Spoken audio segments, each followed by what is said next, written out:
If you're here to see whether I finished a race, yep, I did. Thank you very much for watching.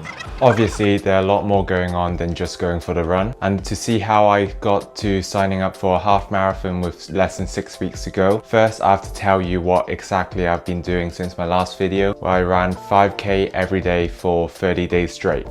You see, this hopeful me finished the challenge thinking that my running was great and didn't really run for a solid 2 years. I did start going to the gym and kept up with playing badminton, but unfortunately no running. And now fast forward to 6 weeks ago, where I was finishing my first job, moving to London, and I have exactly 2 months in the summer free with not much to do. So I could either sit on the couch and do nothing, or I could sit on the couch and do some running. Probably similar to many people who don't run much, I was naturally thinking a marathon is just 42k, and the naive me was playing with the idea of going for a full run. But after looking at how hard it actually is, I decided to go for the half marathon instead. And honestly, this is the best decision I've made this summer.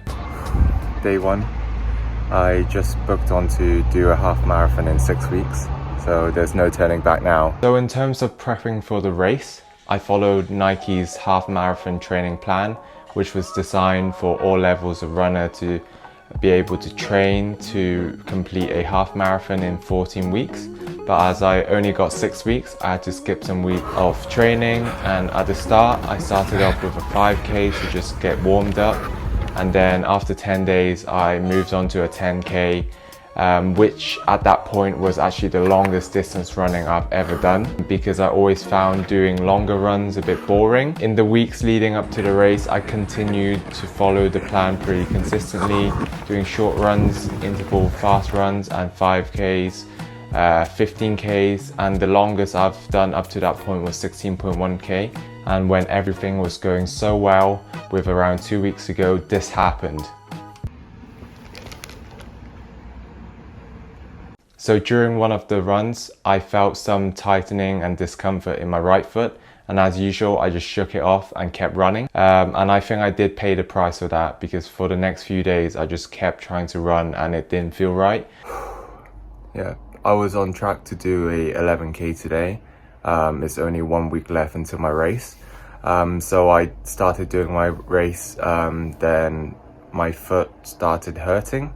So yeah, I had to like pause a few kilometers here and there, and I only managed to do 5.8k, which is a struggle, because I really do want to like build up that stamina right before the race. Until then, I was just planning to do a mock half marathon practice then, but I ended up not having to do the actual run until the race, which was a bit scary for me because I haven't done that distance before. But I figured it's probably better for me to recover than actually go out for a long run and get injured and not being able to do the race at all. So to manage my injury, I did some research online, and although I couldn't find the exact cause of my injury, I assumed it was down to overtraining and doing too much too quickly.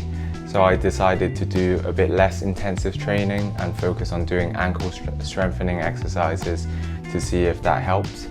One of the days I actually got scared of losing the fitness I gained, so I went for a little swim, and it felt quite nice on the muscles and the leg. But another reason for the original ankle and foot discomfort was because of my shoes being a little bit too tight and poorly fitted.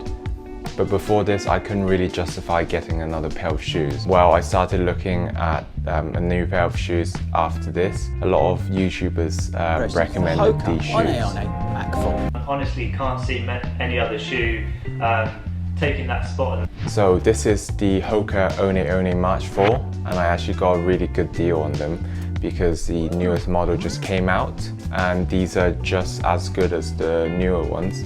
They will be my go-to running shoes. They're more soft and protective, but still good for the long distance and the speed work that I want to do. I immediately felt comfortable and better after trying these on, and they actually didn't feel restrictive on my foot, and the cushioning was just so soft during the run, and I really enjoyed my first run in them. So for my second pair of running shoes, I'm really sure they're going to serve me well, and honestly, they're just so fun to run in. Now, after the footwear changes, I was pretty deep into the YouTube running channel rabbit hole by then, and I started looking at different things as well, such as a good GPS watch. I got a good deal on these Garmin's 245 Forerunner Music, which worked well for me to track my runs and is compatible with Spotify to download and play music offline during my runs, completely without my phone on me. And it was actually quite a good addition as well, because I could firstly not bring my phone, but also I could see up-to-date stats such as time, pace, distance while I'm running just on my watch.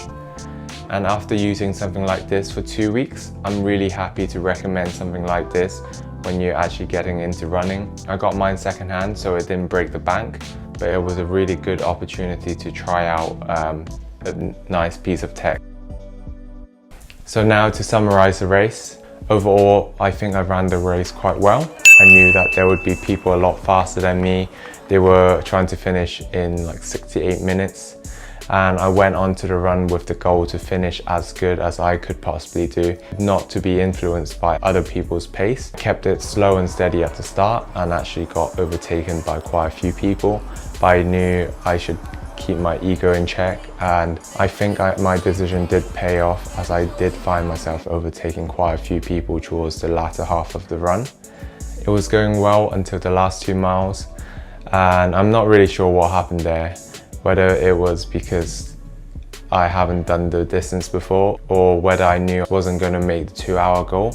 I felt tired and ended up taking around 3 walking breaks. I knew I shouldn't have done that, but at that moment I just had to. And in my final lap, when I 100% knew I wasn't going to make the goal of 2 hours, I actually felt a little bit relieved, and all I wanted to do was just to finish. And as you can see, I mustered up a little bit of energy to do a little sprint finish.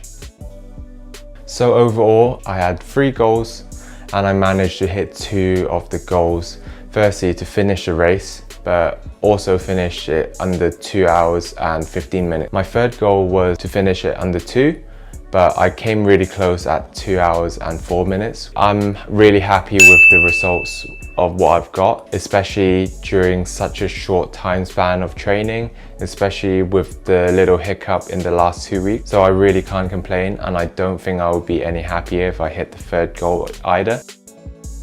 I think there were a few things that I could improve on, or anyone in the same position could take away from this video. Firstly, make sure to plan the training and race in advance and do it with enough training.